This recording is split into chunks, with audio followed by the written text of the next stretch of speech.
Les allégations de corruption dans l'arbitrage lors des matchs de football sont des sujets sérieux qui peuvent avoir un impact significatif sur l'intégrité et l'équité des compétitions. Les décisions arbitrales peuvent influencer le déroulement et l'issue des matchs, et il est important que les instances dirigeantes du football prennent des mesures pour assurer la transparence et l'impartialité dans l'arbitrage.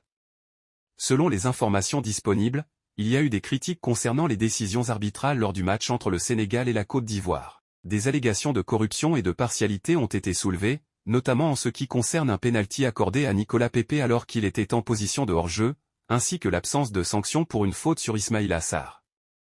Ces allégations soulignent l'importance de garantir l'intégrité de l'arbitrage dans le football.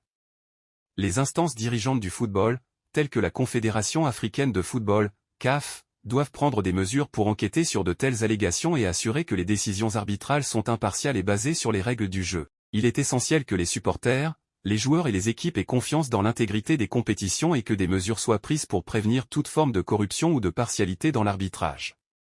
En conclusion, les allégations de corruption dans l'arbitrage sont des sujets sérieux qui nécessitent une enquête approfondie et des mesures pour assurer l'intégrité et l'équité dans le football.